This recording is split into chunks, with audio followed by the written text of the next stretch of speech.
মিষ্টি মিষ্টি আমের তৈরি আজকে পর্যন্ত সব থেকে জবরদস্ত মিঠাই, যার কাছে ফেল হবে গোলাপ জামার রসমালাই। এটা বানানোর জন্য না লাগবে ঘি, না মাওয়া, না মালাই, শিরা তৈরিরও কোনো ঝামেলা নেই।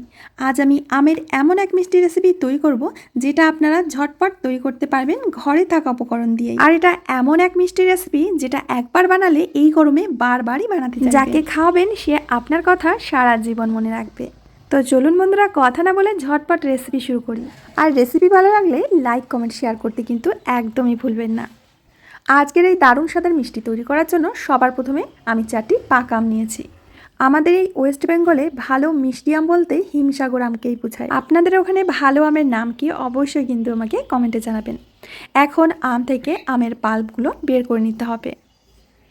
আম থেকে আমের পাল্পগুলো যদি ঠিক এইভাবে বের করা হয় তাহলে আমের মধ্যে যদি কোনো আঁশ থেকেও থাকে সেটা কিন্তু আমরা যখন ব্লেন্ড করব সেটা একেবারে মিহি হয়ে যাবে। এখন একটা চামচের সাহায্যে আমগুলো বের করে নেব। আর এই হিমসাগর আমটা যেমন হয় খেতে মিষ্টি তেমন হয় রসালো। তো বন্ধুরা দেখুন, আম থেকে আমি খোসাগুলো ছাড়িয়ে নিয়েছি। এবার একটা মিক্সিং জারের মধ্যে আমগুলো নিয়ে নেব। এখন এর মধ্যে দিয়ে দেব পরিমাণ মতো চিনি। আমটা যেহেতু খুব মিষ্টি তাই আমি চিনিটা একটু কমিয়ে দিচ্ছি। আর এর সাথে দিয়ে দেব 200 গ্রাম পনির। যদি আপনারা 2টি আম দিয়ে মিষ্টিটা বানান তাহলে 100 গ্রাম পনির দেবেন। আমি এখানে 4টি আম নিয়েছি, এর জন্য আমি 200 গ্রাম পনির দিয়ে দিচ্ছি। এখানে পনিরের পরিবর্তে আপনারা ছানার ব্যবহারও করতে পারেন, যেগুলোতে চিনি দেওয়া থাকে না, মানে নর্মালি আমরা ঘরেতে যে ছানাটা কাটাই সেটা দিতে পারেন। এখন এগুলোর একটা মিহি পেস্ট তৈরি করে নিয়ে আসবো। এবার আমরা আমের পরিমাণটা একটু মেপে নেব। মেপে না নিলে আমরা কিন্তু মিষ্টিটা একদমই ঠিকঠাক বানাতে পারবো না। তো এই বাটি মেপে আমি 2 বাটি মতো আমের পাল্প নিয়ে নিচ্ছি। আর এখানে দেখুন হাফ বাটি মতো আমি রেখে দিয়েছি, এটা আমরা পরে কাজে লাগাবো। এখন যে বাটিটা মেপে আমরা আম নিয়েছিলাম ওই বাটিরই উঁচু উঁচু 1 বাটি, মানে যদি 2 বাটি আমের পাল্প হয় সেক্ষেত্রে 1 বাটি থেকে একটু বেশি সুজি দিতে হবে। আপনারা দেখতে পাচ্ছেন আমি উঁচু উঁচু করে 1 বাটি সুজি দিয়ে দিয়েছি। এবার ওই বাটি মেপে 1 বাটি জাল করা ঘন দুধ দিয়ে দিচ্ছি। পরিমাপটা শুধু একটু ঠিকঠাক রাখবেন, তাহলে মিষ্টি বানাতে কোনো অসুবিধা হবে না। এখন সমস্ত কিছুকে খুব ভালোভাবে মিশিয়ে নিতে হবে। এখনও কিন্তু আমি গ্যাসে বসাইনি, গ্যাসে বসানোর আগেই কিন্তু এই কাজটা করে নিতে হবে। এবার গ্যাস ওভেনে বসিয়ে দিয়ে এটা লো টু মিডিয়াম আঁচে আমরা রান্না করে নেব যতক্ষণ না এটা একটা ডোয়ের আকার নিচ্ছে। সুন্দর একটা ফ্লেভারের জন্য দিয়ে দেব এলাচের গুঁড়ো। যেহেতু মিষ্টি বানাচ্ছি এই কারণেই কিন্তু আমি এলাচের গুঁড়োটা দিলাম। আপনাদের যদি পছন্দ না হয় তো এটা স্কিপ করতে পারেন। সাথে দিয়ে দিলাম একটুখানি কেশর, যাতে এর কালারটা সুন্দর আসে। কেশরটা কিন্তু একেবারেই অপশনাল, চাইলে দেবেন, না চাইলে দেবেন না। আর এই ডোটা তৈরি হতে খুব বেশি একটা সময়ও লাগবে না। তো এখানে আমি 1 চামচ মতো ঘি দিয়ে দেবো, জাস্ট 1 চামচ। দেখুন, এতে করে ডোটা প্যানে আটকেও যাবে না, আর একটু সিল্কি হবে, মিষ্টিটা তৈরি করতে আমাদের সুবিধা হবে।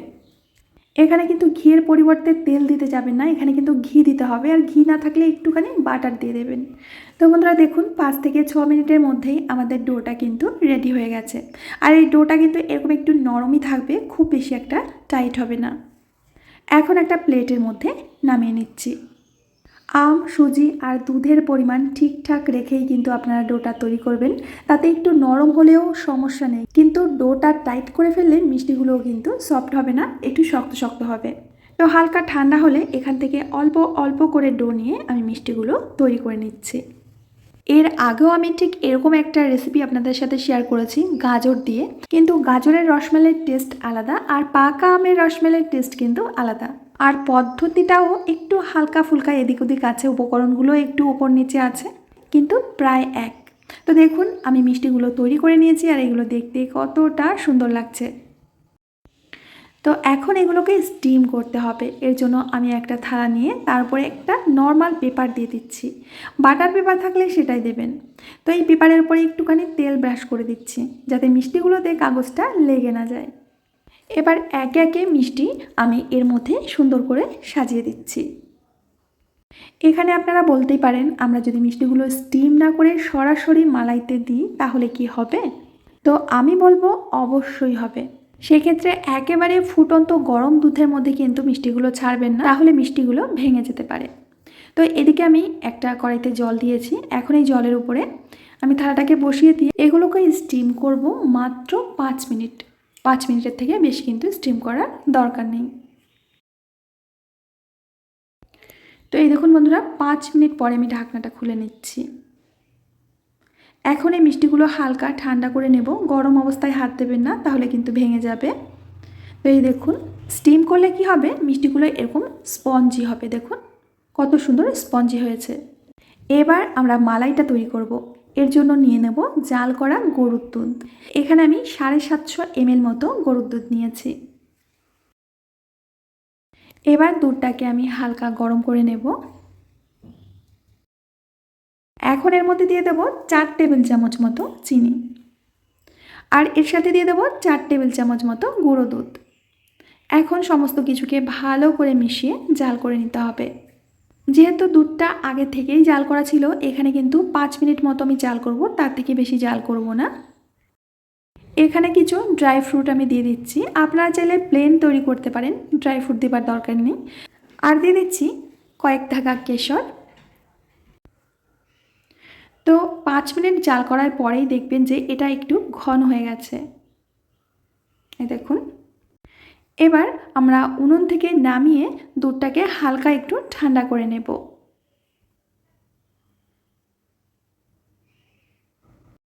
দুধটা হালকা ঠান্ডা হলে আমরা যে আমের পাল্পটা আলাদা করে রেখেছিলাম, সেখান থেকে 3 থেকে 4 চামচ মতো দিয়ে দেব।